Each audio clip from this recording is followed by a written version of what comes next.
Mabuhay ang Pilipinas! Una po sa lahat, nais kong magpasalamat sa inyong lahat sa pagsasakripisyo ngayong hapon para tayo magsama-sama, magkita-kita at ipaiwatig ang damdamin ng sambayanang Pilipino. Noong isang linggo, impeach BBM! Ngayon, patuloy ang panawagan na BBM resign! BBM resign!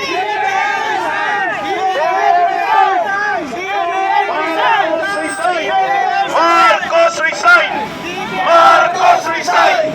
Marcos resign! Marcos resign! Alam ko, pareho-pareho yung damdamin natin ang nakikita natin sa ating bansa. Kaya tayo'y magkakasama ngayong hapon. Ngunit hindi pa tapos ang laban. Huwag tayong maghina. Huwag tayong tumigil. At ituloy-tuloy ang ating pagkilos hanggang mag-resign ang ulo ng korupsyon sa ating bansa, sa ating Republika ng Pilipinas. Walang iba kundi ang Pangulong Bongbong Marcos! Marcos resign! Palayasin! Panagutin! Marcos resign! Palayasin! Panagutin! Marcos resign! Palayasin! Panagutin! Sa inyo pong lahat, maraming salamat muli.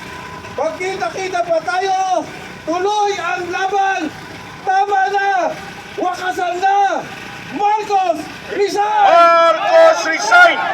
Marcos resign! Marcos resign! Maraming salamat, dating congressman at ngayon ay lead convener ng ating Philippine Alliance for National Advocacy and Accountability. At ngayon ang magsasalita, katipunan ng mamamayang Pilipino, National Convener, kaampilan, si dating congressman Jing Paras.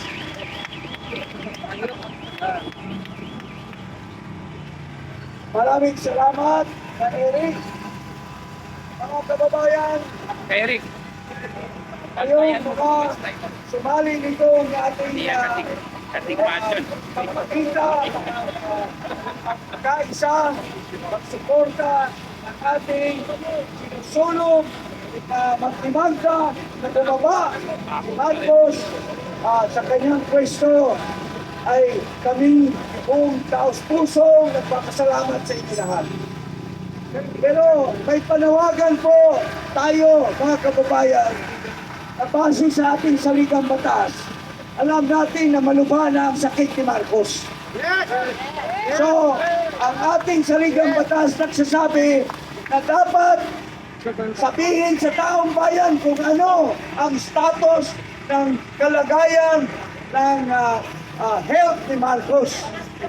Kasi maraming kwento na terminal na lang daw ang kanyang sakit. Kaya nananawagan tayo at ipatuloy natin ang laban natin.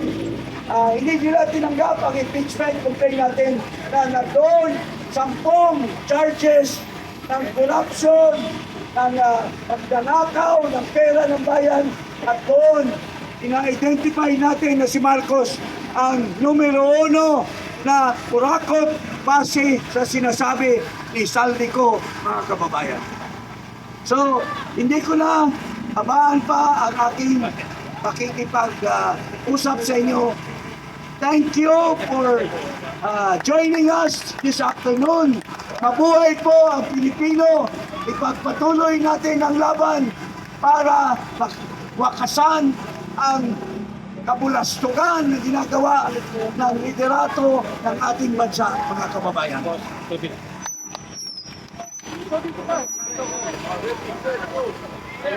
Maraming salamat sa National Convener ng Katipunan ng mga mamamayang Pilipino, Kampilan, dating Congressman Jing Paras. Hindi na natin pahabain pa ang ating programa, mga kababayan.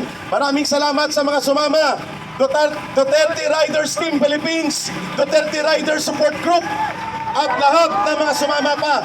At nandito rin ang grupo ng buong mga iba't ibang organisasyon sa ilalim po ng Philippine Alliance for National Accountability.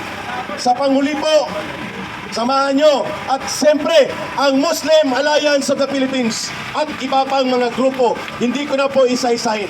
Pwede po ba nating itaas ang ating kamao bago tayo mag-alisan sa lugar na ito bilang panimula ng ating panibagong sigla? Kay sarap mabuhay sa sariling bayan kung walang alipin at may kalayaan. Ang bayang sinisil bukas ay babangon din. Ang silangay pupula sa timyas ng paglaya. Samahan nyo lahat. Ibon man may layang lumipad, kulungin mo at pumipiglas. Ayan pa kayang sakdal tilag, ang di magnasang makaalpas. Pilipinas kong minumutya, ugat ng luha at dalita. Ating agita, makita kang sakyan laya. Si Marcos ay palubog na at yan ay magaganap. Daloy ng kasaysayan po yan. Siya na mangyayari yan. Mabuhay po tayong lahat at abangan ang susunod na mga pagkilos. Maraming salamat. Mag-ingat sa pag-uwi natin. Upang ipaganda ang taong bayan na ang impeachment ay hindi exclusive sa loob ng Kongreso. Ito ay dapat nagkakaroon din ng poses ang taong bayan. Doon po kami nakatuon ngayon in the next activities that we're preparing right now. Ano po yung mga inahanda natin next activity tapos po itong motorcade camera na ginagawa natin? Alam mo, doon sa hinahin namin impeachment rate, ang charges namin, 10, including graft and corruption. So, nung nagsalita si Tinio tungkol sa kanilang charges, it's very, very mayuping.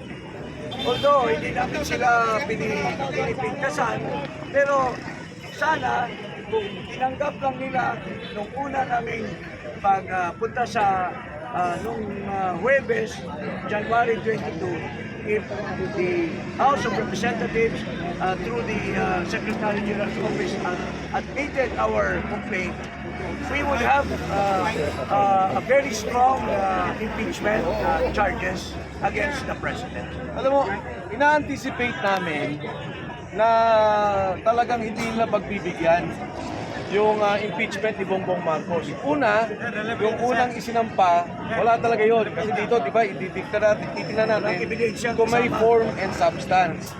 At, well, yung sa Makabayan Block, inaasahan namin na itutuloy nila yung pagtulak dito. Pero yung totoong malalim na pag-aaral doon sa impeachment process nasa amin. Ang pangalawa dito, kaya tayo nasa batasan, alam namin na impeach naman nila ang Vice President. Nabababuhin na talaga yung buong proseso ng impeachment na kung saan yung isang walang kakwenta-kwentang kaso, yung pa yung kanilang itutulak. At alam din namin na mula dito sa batasan, magsisimula naman yung tsa-tsa.